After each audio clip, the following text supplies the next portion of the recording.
Hello and welcome to the show. I'm Dale Matthews. This is Inside News, and I'm joined tonight by, well, nobody. Mike's not here. Well, I don't mean nobody. You're here, but Mike can't be here tonight, and so you've got me all to yourself. Oh, lucky. Um, I thought what I'd do is do a review of something that's been building up for a period of time. Occasionally, what we'll do is we'll tell you what appears in print, what's not available with videos and etc., and bring you up to speed from a variety of sources about what people are saying about local politics. It's a show about local politics. So I thought I'd start out tonight by telling you, and Mike will be back with us tomorrow. Thought I'd start out by telling you something which I think is really, really unusual. It's actually a story from KJO Radio that is pretty close to journalism. I know, that's the news. And it's called U.S. Representative Walden says county timber payments are a low priority in Congress. And I'll tell you what it says. It won't be boring having somebody read to you, but you may not see all of these things. And starts off this way. As Josephine County officials grapple with a looming drop in federal funding for public safety, U.S. Representative Greg Walden says it's unlikely Congress will provide a reprieve anytime soon. Really, this is not in keeping with what Senator Merkley recently said. Walden told the Daily Courier last week, it's interesting that KJO is simply repeating what was in the Courier, he'd rather push timber policy reforms than continually fight an apathetic Congress over timber payments to cash-strapped counties. You know, I've heard that Walden has also said that that this is a matter of handouts from the government. No, it's a matter of a contract that we have with the federal government. And you know that they don't like following through with contracts if they don't have to, but this is a contract. And yes, it's better, and it probably is a long-term solution to have some other thing that we're doing with timber, but this is not a handout from anybody. This is a solemn contract that we supposedly have for the federal government. County commissioners, especially, he said, are in a tough spot, especially since they're going out of office, where Congress authorizes those payments. Not only have they decreased every year since 2011, Walden said, but they come at a strange time in the county's budget cycles, making budgeting more difficult. It's an interesting thing for him to say, because recently the commissioners decided that they were going to spend money on water testing when nobody else wanted to do it. It affected Jackson County, supposedly. They didn't want to do it. It affected the drinking supply of water for Grants Pass residents, but they didn't want to do it. Cheryl Walker especially wanted to jump in and do testing of water that supposedly had poisons in it. It turns out that it didn't. So last night, and we'll play video for you at a later date when Mike can see it also, last night Cheryl Walker kind of jumped on the company that's providing that service for free, saying something like, well, they can do so because, you know, it's those guys. Really, we'll play it back. You'll hear her exact quote. I said at the time, I think they'll be real interested in hearing that. At any rate, so they were able to reach down and pull out $135,000 a year for 5 years, which is about $600,000. That's in the magic budget. But it's a strange time, according to Walden, where it's hard to fund normal services. Really.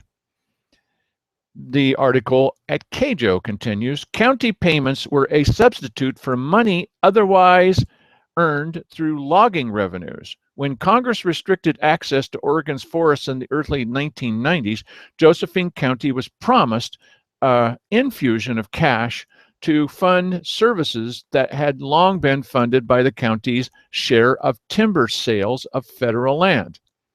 2 years ago, we're coming up on the most important sentence of all.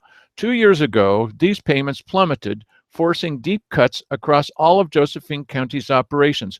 One of the things that needs to be set straight is Simon Harris says a lot about cuts to salaries, cuts to employees. It had nothing to do with Simon Hare. It was done before he arrived. And the biggest cut of all happened in the area of mental health. And those guys threatened to go out on strike for a variety of reasons. And then they were threatened by a local county official. And then the state and the union stepped in and said, you have threatened them if they're going out on strike. That's illegal. It was. And Josephine County was fined a bunch of money. So the reason that is no longer there isn't some fiscal cost-cutting thing. It's the result of some knucklehead who said some really stupid things to union officials that he never should have said. You might be thinking that, but he shouldn't have said it. And then they got in all kinds of trouble. Oh, it's unions out of control. Not necessarily, because if you're going to threaten to fire people who are going out on a legal strike, whether you think they should be able to strike or not is the other question. But if you're going to threaten to fire them and have retaliation, there was all kinds of hell to pay for that. So it wasn't as a result of belt tightening. It was a result of knuckleheads. Here's the important sentence. Walden said he's heard from local leaders who want the payments to stop altogether. Walden says he's heard from local leaders who want the payments to stop altogether because they make it more difficult to find long-term solutions. This matches perfectly with what former Commissioner Don Reedy said to the senator that came to our area. They met in Cave Junction, in the Illinois Valley in Cave Junction. I went there because it was a quorum of county commissioners. It was Simon Hare and Don Reedy. As soon as I arrived, they said, well, you can't be here. And I said, there's going to be a quorum of commissioners. Well, you're not supposed to be here. I said, there's going to be a quorum of commissioners. That's state law. They hate that thing about state law. And so Don Reedy looked really upset, and you'll find out in a moment why. When Simon Hare arrived and saw that I was there, he turned around before walking through the door and went out to his car. Well, they said, there's no quorum now, so I guess you have to leave. I said, this was put out there as a public meeting. Well, it's not any longer because there's not two commissioners. So I went out and I sat in my car waiting to see what Simon Hare would do. This has happened before with Keith Heck, and that there was going to be a quorum of county commissioners. I went to another meeting. Keith Heck turned around. He went back out to his car. I sat in my car. Keith Heck got up, went back in. As soon as I left, quorum of county commissioners. We already know what the law is. We know what the law is. We know what the law is. Oh, but we'd like the Oregon Government Ethics Commission to cut us a break because we don't know what the law is. Well, whatever. Okay, so the next one we're going to take a look at, and that really to me was the news, because KJO actually put up something that was interesting. Okay, so although they got it mostly from the Courier. This one is it just appeared today in the Corvallis Gazette-Times. Who knows? It's called County versus State Timber Lawsuit Shows Frustration. This is from Corvallis. Here's how it goes. It says something about the state of frustration in rural Oregon that Linn County commissioners would see fit to drag the state of Oregon into court over management of the state's forest trust lands. This is an editorial. But here we are with the commissioners filing notice Wednesday that they intend to file a class action lawsuit on behalf of Linn County and 14 other Oregon counties, including Benton, that contain state forest lands. You know, Simon Hare was asked about this. Now, are you going to join in with the Linn County class action lawsuit? And his answer was, well, they haven't asked us. Okay, so here's my editorial. Why do they have to ask you? And oh, he said, well, maybe they're going to go it alone. Maybe they're going to go it alone on a class action lawsuit? I don't think so. That's not how class action lawsuits work. So why is it that we would be dragging our feet and not calling them and saying, hey, we want to be involved in this? Why would we not want to be involved in insisting that the state should pay their contract with the counties? Well, one is as Simon Hare pointed out, we haven't gotten our fair share of that. We haven't got anything out of it in 15 years. For a county hanging on by its fingernails, that's a really odd attitude. You mean there's money coming in? It's not a lot of money, it's thousands of dollars and not millions of dollars, but we're not really following through on the money that's owed us? We're not? But you said that you were managing the money well and you're at, bare bones and you're doing everything that you can. You let it go for 15 years. Why would Simon Hare especially not want to irritate the state on behalf of the citizens? Perhaps because he has state ambitions, perhaps because Josephine County is too small for this guy, perhaps he harbors these ideas that he's going to go on to further state offices. I mean, he was elected as the vice president of the Association of ONC Counties while he was in jail. I mean, this guy is the Teflon commissioner. He probably feels that he's got, somebody at the state level that's pulling for him. Well, he does. Okay, back to the editorial. You can be certain that the legal case will get increasingly convoluted as it works its way through the courts. Yeah, a county or a number of counties suing the state. But at its heart, it's not that complex. Here's the argument Lynn County is making in a nutshell. When these lands were conveyed to the state, mostly in the 1930s, so we know who to blame for this, the promise was that the lands would be managed for the greatest permanent value. They need to talk with this judge that we have here that said there's no such thing as permanent in this life because nothing lasts forever. Right. Lynn County contends that means the lands must be managed for the economic benefit of the counties. That amounts to a contract between the state and the counties, the legal case contends. And the lawsuit will argue that the state has violated that contract. You can see now why our local politicians don't want to get involved with this because they're arguing the state has violated something. They can't even agree that they violated the state ethics commission rules. Has violated that contract as it has moved away from the idea that the forest lands need to be managed primarily for revenue. The plaintiffs in the case say that this breach of contract has cost the 15 counties involved about $35 million each year from 2001 on. $35 million each year it has cost those 15 counties. The lawsuit will ask for more than $1.4 billion in damages, enough to ensure a revenue stream that adds up to $35 million annually. So you can see if somebody here, I don't know who, has state ambitions and gets involved in a lawsuit on our behalf that could possibly cost the state $1.4 billion, that would end Simon Hare's, somebody's political career on the state basis, wouldn't it? This is why you're not going to get any representation from our local commissioners. Back to the editorial, the other editorial outline. So at its heart, this case rests on a simple breach of contract claim. The state and the counties entered into a contract to manage the forest lands for the greatest permanent value. That was meant to provide a steady stream of revenue to the counties. The state broke the contract. Sound familiar?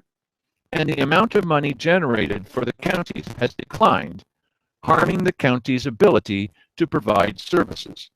That's the case. It will be fascinating to watch it play out. The other fascinating thing is that we've got dueling state representatives, as you've heard. Some of them who say, on the federal basis, say, oh no, there's nothing that's going to happen with the federal government. It will never live up to its contract. And the other saying, well, of course, we're continuing to battle this and it's not all over. Why are we being told locally that everything is over, nothing is going to happen, nothing is going to be all right, we can kiss that money goodbye? Now, why would they do that? I think that Walden stated it clearly, as did Don Reedy. Because when Don Reedy met with that senator, because we had people inside the room who were telling us what happened, even though Simon Hare turned around and walked away. What Don Reedy told the senator was this, according to those eyewitnesses: stop telling us good news about federal payments, because every time you do that, it stops a levy from passing. The people have decided what they want. And our elected representatives, or so-called representatives, don't like that, because you're not doing as you're told. Just as the city voters, Grants Pass city voters, decided not to vote for a sales tax. But they got all kinds of heck from the city councilors who were still angry with them for not doing as they're told. Look, one of the things I've said also is that whether people want more money to help pets or they want more money to help children, you may say, well, I don't like the people's decision, but it is their decision. And that's what they said. And no matter what the commissioners may think, or Representative Walden, or the Daily Courier, or anybody else, or that guy, who is that guy, Dan Mancuso, out at the ID News, no matter what they think, this is how the people voted. So if you're going to represent them, you better represent that. You might have a different opinion, but you can't represent them if you keep telling them they're stupid. That editorial continues. One of the fascinating questions that'll get answered sooner rather than later is this one: how many of the 15 counties with state forest lands will opt to remain in the lawsuit or join the lawsuit? A county that gets cold feet can drop out, although Lynn County Commissioner Roger Nyquist says he expects most of the counties to remain in the case. And he said Lynn County is prepared to carry the case into the courts. Although the legal arguments are fascinating, it's important not to lose sight of the essential frustration that prompted the lawsuit in the first place. Quote, I want our rural communities to have a chance to prosper, Nyquist said, and he and others involved in the case believe that state policies have made it impossible for them to do that. Oh, by the way, he did say that they could go it alone if it need be. Of course, this applies to federal lands as well. However, the long-term solution for the problems facing rural Oregon aren't likely to come from the courts. But there's a not-so-hidden message here from rural Oregonians to state lawmakers. The time for lip service is over. Lip service. So we've been hearing just about the same time, in fact, it was within a day, that Lynn County said, okay, we're going to do it. We're going to take the state to court because they're not fulfilling their contract. All of a sudden, the Association of O&C Counties, well, we're doing something too. Not just Lynn County, we're doing something. And you heard from Simon Hare when they said to him, well, when is something going to be done? Well, sometime maybe in the spring or perhaps in the summer. Well, now he's slightly changing what he's saying. And then it may take a while longer than that, because we might wait first to see how the federal government responds. And these things can take a number of years, you know. Now, he may change his story. Oh, when has that been done? He may change his story that he said, well, you know, such things, 3 years would be, So maybe that idea of pushing it back and pushing it back and pushing it back to maybe sometime in the summer, maybe it'll be the summer of, well, let's see, after Simon is out of office. That's possible. Okay. So another story, which I think is kind of interesting. This is this was in the Daily Courier, and this was written by Kevin Widdowson, who is the editor of the Daily Courier. This is an entirely different area, but it's about how our money is spent and do we have any alternatives to the way things are going.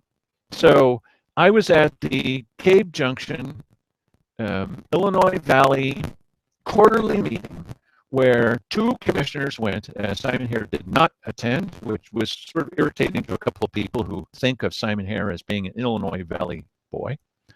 And there was somebody who said, Well, what we really need to do is we need to realize that our biggest source of income will be things like botanical gardens and people coming here to look at rare plants.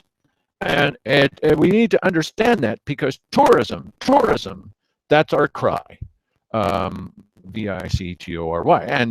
And so Cheryl Walker was right on top of that. Why? That's quite right. Tourism, that's our way out of this. And, we really can't, as she said many times in the past, we really can't afford or risk going into some kind of lawsuit. We're going to lose every day of the week with the federal government. So we should be concentrating on economic development. And the key to that is tourism. So that the city, Grants Pass City, has signed a deal, which, is it really going to involve Cave Junction? Grants Pass City has signed a deal with Josephine County to work with an outfit called Echo Northwest. Cheryl Walker insists that it's Econ Northwest because Echo Northwest sounds environmental, but they say Echo Northwest, so nobody's saying Echo. No one's saying Econ Northwest to please Cheryl anymore. And yes, they've worked with a variety of environmental concerns, which may or may not concern you. At any rate, there was a survey result that was done recently, and this is an editorial last Friday in the Daily Courier, written by Kevin Whittison, and it's called "Survey Results Will Better Help Sell Our Area to Visitors." Okay, now we've got survey results. One can only hope not similar to the survey that was taken by Cuffs and SOS, where they said, "Oh, this is definitely going to pass. Boy, this time that everybody's going to line up and parade in the streets and vote for a levy." That didn't quite turn out right. What was wrong with that survey company, who not only they did a push poll where they're calling people and spending half an hour to 40 minutes with them, not just asking them their opinion, but also giving them information. Okay. So here's what Kevin Whittison said. I think it's interesting when you're thinking about the future of our area, and is tourism our salvation? He says, the results may not have been earth-shattering, for the kind of money that's being spent. I think they should, but okay. But the recent effort to survey tourists in Grants Pass will help the community better market itself in the future. Okay. More than 800 of the surveys distributed to guests at local hotels. Last night, I asked a question about this, and as often happens with the commissioners, they at the town hall, they say, "We don't understand what you're saying," as if I'm not speaking English. So I said, never mind. Oh, they were happy to go on to the next question. Because I mentioned this, and she says, "Oh, it's just a couple of hundred." Well, more than 800, according to Kevin Whittison, if he's to be believed. More than 800 of the surveys distributed to guests at local hotels were completed during the summer of 2015. She says it was just only 1 month. Cheryl makes up stuff. I was just quoting what it said in the Courier, but she'll make it up if she has to. In some cases, the data that was collected did little more than confirm what we already suspected. Okay. However, it is nice to have this information in black and white so that decisions can be made based on the data rather than just hunches or anecdotal observations, as Simon here calls them, anecdotal observations. But as Cheryl says, apparently says she doesn't believe any of this because she's changing the facts already. Okay.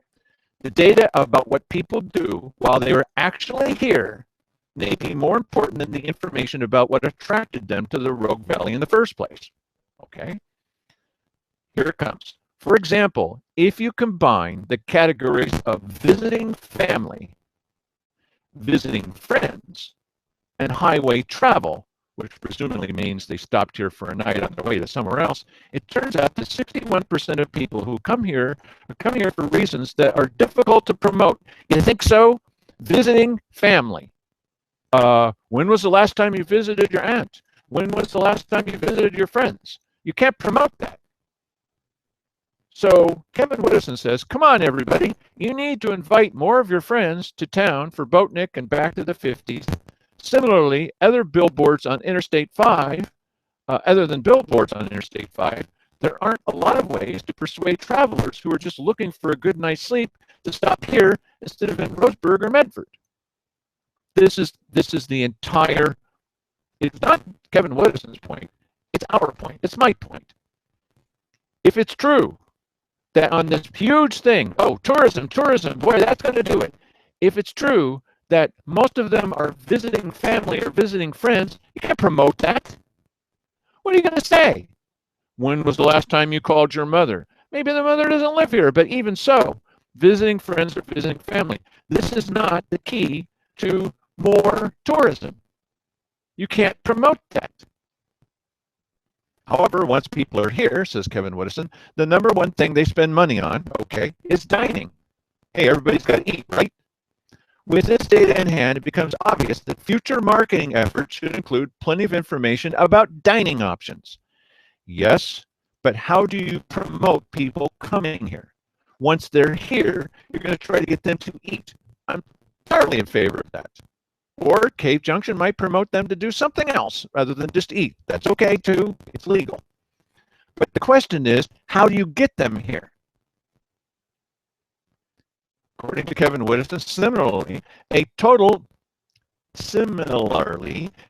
15% said they visited wineries, 15%, and breweries. There's been a lot of talk, especially by Simon here, who has business contacts in the area, and Cheryl Walker, who may, that, oh, people are going to visit wineries. 15% in this poll, 15% said they visited wineries and breweries while they were here. Is it possible that they were here because they were visiting their Aunt Marjorie? Don't know.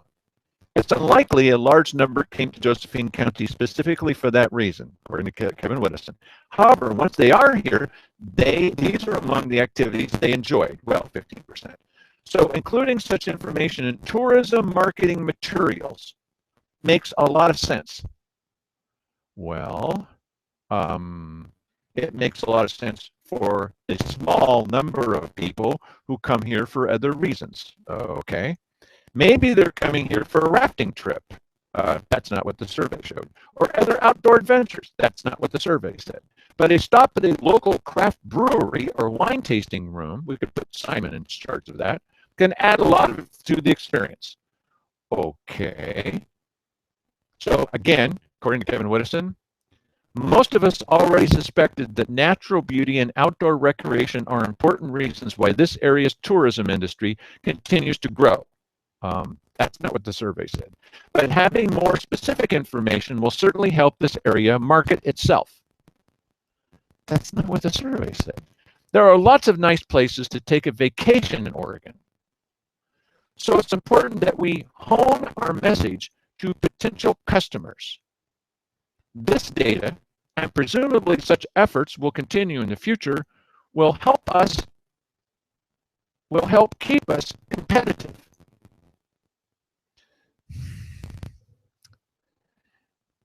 No, according to the survey, the only way we can be competitive is to encourage someone's aunt and uncle or grandparents to move here. And then when the kids come up and visit them, then we can sell them a corned beef sandwich. A Taylor sausage. It just keeps reverting back to the same thing, which was a mistake to begin with, according to the numbers. It's very similar to the numbers that we shared with you on this show about the Oregon State Police. They're running the wheels off their cars while we're using an extraordinary percentage of their vehicles, and we're sucking the state dry. This was according to Cheryl Walker. Well, when you check with the Oregon State Police, they say, no, that's not true. But we still hear those kinds of things. Why are we still hearing that? Because they're stuck in this one way of thinking. Now, I'm not saying that there's all kinds of happy solutions, but when somebody says, well, what can we do to promote tourism in our area? This is why they contracted with this outfit up, I think it's out of Portland, and are spending a bunch of money with them so that they can tell us that we've got wonderful trees and wonderful rivers. But according to this survey, that's not why people come here. They don't come for those things. They come because their relatives or friends. And then they enjoy those things while they're here. Terrific. So where should that focus be turned? Should it be turned to people in Idaho or Nevada or California, or should it be turned to local people to remind them so they can tell their relatives where to go? Sometimes I feel like telling my relatives where to go, but I also feel like doing that with county commissioners. As Mike would say, it's a huge waste of time and effort to try to do that kind of thing. And this puts more numbers on it. The numbers seem counterintuitive to a lot of people, but what are you going to do? You're going to argue? It's like to me, it's very much like the evidence that the state had about the commissioners. Well, they didn't talk with us. Yeah, but they looked at what your notes were from the meeting, and it said, this is what you did. Yeah, but we've got explanations. What explanations? It's there in black and white. The numbers are there in black and white. The votes are there in black and white. The crime statistics are there in black and white. What people are actually saying is in black and white. This is why the sheriff won't talk to us anymore, because we keep trotting out figures. He says, well, it's not about the figures. It's about your gut feeling. He did say that. It's not about the figures. It's about your gut feeling. Snap out of it. The only way, in my opinion, this is my editorial, I'm continuing, the only way that we're going to be able to plot any course into the future that makes sense is we've got to stop hanging on to these ideas of what we think is the problem. And instead, we should be looking at the facts and figures, and whether we like the facts and figures or not. Like, people will vote more money to protect pets than they will children. Whether we like them or not, that is the fact. So what are you going to do? What kind of representative do you want? The kind that's going to say, well, let's stick with that old way of looking at things because that's going to get us somewhere, as it always has in the past. We can't get out of this rut until we stop grinding into it. It's not adding up to anything. It's a huge waste of more than just the money, and that's bad enough. It's a waste of time. Look at all the time. The Courier is still saying, well, you know, there were just 4 failed levies in the last 4 years. Brother, wake up, because we have told you many times, and you've been sitting right there in the same meeting. It's 9 times since the year 2000. If we can't accept certain basic facts, then we're not going to make any progress at all. And we're going to continue making the same mistakes over and over and over again because you're not even listening to the facts as they exist. It's a little bit frustrating.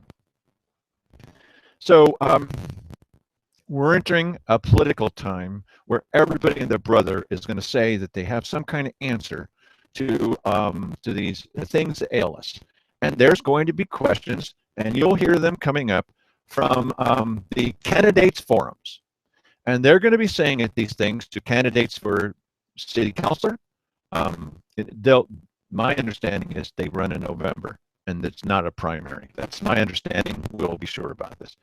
And to the candidates for county commissioner, and there's only single people who have signed up for anything like the assessor and for the clerk and all that. Just one person. I hate that. Just one person running for an office. It's not American to me, but there's going to be people saying, well, what are you going to do about our law enforcement emergency? It's a strange emergency when you go to meeting after meeting, and the last time that the sheriff met with the commissioners, he was asking for 2 new commuter cars. If it's an emergency, why doesn't every single meeting start with the status of the emergency? It's not an emergency. It only sounds like an emergency every time we get closer to voting for a levy, and then all of a sudden it's an emergency again. The question is wrong. What are you going to do? Well, what some people might decide to do, if they're reflective of the community, is they might be deciding, stop calling it an emergency. Obviously, the citizens have decided 9 times in almost 20 years that they're going to live with what they have, as the sheriff said that he would. He promised he would, as did Gilbertson. I will live within whatever money you give me. And if you feel that it's not enough, and people out in the county have said it's not enough even when we had full funding, so-called full funding, and it never was enough, yes, They did a question on the ballot. Do you feel like you have adequate protection? No. Well, the question should have said, here's the advisory question. The question should have said, do you want to pay for additional law enforcement? And the answer would have been loud and clear, and it has been. So keep going back to this question. Oh, the people say there's not enough. That's not the point. Do they want to pay for any more? And they say, no, we don't. When is anybody going to get it through their head that this is the point? Now, we have these candidates, and there's a few people up here that said, I am for stop asking the people this, at least for a while, not till we get back their confidence on anything, if that's even possible. And then there's people that are on the other end of the spectrum. That would include people like Mark Kelsey, who says that he's dropped out as a run for commissioner, but he hasn't dropped out. And that would include people like Tony Webb. Well, I never was. Yes, I was. No, I wasn't. Yes, I was. No, I wasn't. Yes, she has promoted the idea of a 99-cent levy. It's a small one, get your foot in the door kind of thing, in my opinion. And then there's Cheryl Walker. Absolutely, we must have it, despite what the people say. There's Keith Hick. Yes, I'm entirely in favor. Well, actually, I don't. Well, we ought to give it a good old college try. Oh, no, what I didn't mean that. I meant I'm just going to try thinking about it. Whatever. Goodbye. Okay. Then we've got people like Raymond Smith. He's brand new. We've got people like Mark Seligman. And we've got people like Ron Smith and me who have said, no. We're going to stand with the people. We will not continue pressing something on you that you've said no to several times, because no means no. And so we're going to need to look around for another kind of alternative. Meanwhile, Walden says that the local officials are telling him, stop doing that because it impacts on our ability for permanent funding. Read that as pushing for a levy. At some point, see, this is a monologue. It has to be, because I'm the only one here. I could ask myself questions. What do you think, Dale? Yes, I agree with you. This is too schizophrenic. At some point, to me, it would be refreshing if we had people that purported to represent us, who aren't fence sitters. Okay, I like Lily Morgan, but all of her backers, I'm pretty sure about this, all of her backers, if not all of them, all of her big backers, are all super pro-levy people. She has said that her ideal running mate would be, if you want a running mate, would be Dan DeYoung. Dan DeYoung, the person who said, well, I'm pushing for a sales tax, and is entirely for the idea of a property tax. And he's angry with the voters for not passing a sales tax. And Lily Morgan has always been in favor of a property tax. And now she says she's on the fence, but she works in public safety. Well, if all of your backers, or all your major backers, are people like Roy Lindsay and Brumback, who was at the front of the church saying, here, I'm here to give you information about the levy, and if they're behind her, then how far away can she be? Personally, I like her, but I don't want anybody that's sitting on the fence. I don't think we can afford to do that. There's a couple more people who are going to be joining in the race pretty soon. And they're also people who said, well, I guess if it was the right levy, okay, maybe in 4 years, but not now. I think that we need, and there's a couple of people who agree with this, that we need to have about a 4-year moratorium where we got to get serious about other ways of doing things. Serious about it. Because the commissioners will say, and we just put a video out about this, you just saw it recently, as Cheryl Walker said, we ask people for input, and then the input that they give us ranges from, it doesn't range from, good ideas to bad ideas. No, it ranges from bad ideas to worse ideas. There's no sense there that she can see. It's crazy. All of the answers are crazy because they're not levies. Well, what color of levy? How many levies? What shade of levy? What flavor of levy would you like? But no, you need to have a levy. This was our Representative Wayne Stark recently said, not too many people know Wayne Stark because he only represents some part of Josephine County, but he said that he got a lot of negative feedback from people about his support for a levy. You think? Because did he look at the records? Okay, and whether you like it or not, this is America, and this is what the voters have said again and again and again and again and again. There's not even enough against to tell you. So he said that he got in a lot of trouble for that, and that's probably not what people want. But Herman Bertziger came here, and we played this tape for you, and he said, well, I just don't know. There's no consensus. There's no consensus? Herman, there's no consensus? So he wants to travel around the county building a consensus for how much it's going to cost us. You don't build a consensus for saying no and how much it's going to cost us because it's not going to cost us anything extra. So you know what he's building a consensus for? Well, should it be Tony Webb's 99 cents levy? Should it be Cheryl Walker's little bits and pieces levy so that it adds up to something? You know, but it's got to be a levy because that's the only acceptable answer. It's your choice. If you want to back fence sitters, or if you want to back people who are entirely in the bag for a levy, you're going to have plenty of opportunity to do that. I think Dan DeYoung will probably be one of them, and we've got a couple of big, well-known people in the area who are going to jump in, maybe even as a team. We'll see, and they're going to be saying, "Hey, this is what you got to do." And sometimes they may tell you the complete truth, and sometimes they may not. So you're going to get to decide. I personally think that the beginning question is going to be, what would you do with this idea of this emergency? Strange thing that it never stops the beginning of any meetings these days is emergency, because we know what emergencies are like. What are you going to do about levies?